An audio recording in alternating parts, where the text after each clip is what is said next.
మొన్న టీజర్ లాంచ్కి కూడా మేము ఈవెంట్ పెట్టుకోలేదు. మీడియా అన్నలందరికీ నేను మా సినిమా ఏదన్నా మంచి స్ట్రాంగ్గా వైల్డ్గా ఏదైనా ఈవెంట్ చేసుకొని కలుద్దాం అనుకున్నా. But I got to see you guys మళ్ళీ ఇప్పుడే. ఫస్ట్ ఆఫ్ ఆల్ మీడియా అందరికీ thank you so much. And కొత్త కొంది అన్న అలవాట్లు పోయినాయి స్టేజ్ మీద మాట్లాడేది, ఈవెంట్లు ఇవన్నీ ఒక సంవత్సరం ఇంట్లో పడేసరికి.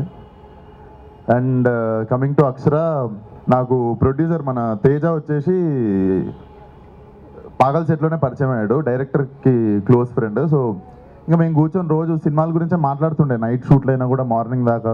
సో మాట్లాడుతున్న ప్రాసెస్లో నాకు తెలిసింది మంచి టేస్ట్ ఉన్న మనిషి అని. సో మొన్న కరెక్ట్ మొన్న ఈవినింగ్ ఫోన్ చేసి ఇట్లా ఈవెంట్ ఉంది అని చెప్తే నేను అసలు ఏం అడగకుండా వచ్చేసిన. ఎందుకంటే ఆల్రెడీ కాన్వర్జేషన్ చేసినా కదా, మంచి టేస్ట్ ఉన్నాడు, ఏదో మంచి సినిమా తీసుంటాడు, వెళ్దాం అనుకొని వచ్చినుండే. And good luck to the team. And but నేను ఇందాక ట్రైలర్ చూశాను, అక్షర అంటే స్టడీస్ గురించి, అది నాకు సూట్ కాని సబ్జెక్ట్ గురించి ట్రైలర్ చూస్తున్నట్టుండే. అంటే నాకు సూట్ కాని సబ్జెక్ట్ అంటే నేను వీక్ ఉన్న సబ్జెక్ట్, కాలేజ్ నుండి స్కూల్ నుండి కానీ స్టడీస్ గురించి. సార్ రాంగ్ పర్సన్ కానీ రైట్ ఫిలిం ఫర్ పీపుల్.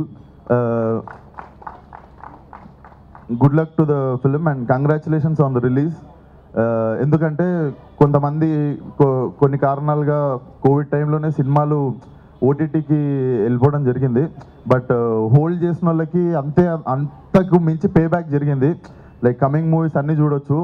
కొంతమంది గివప్ ఇచ్చారని చెప్పలేము. లైక్ టీంలో రకరకాల ప్రాబ్లమ్స్ ఉంటాయి, ప్రొడక్షన్ వైజ్ కావచ్చు, లైక్ ప్రాజెక్ట్ని స్టేల్ అయిపోతుంటుంది, పాత సినిమా అయిపోతుంది కావచ్చు, రకరకాల రీజన్స్ వల్ల చాలా చిన్న సినిమాలు పెద్ద సినిమాలు ఓటీటీకి వెళ్ళిపోయినాయి.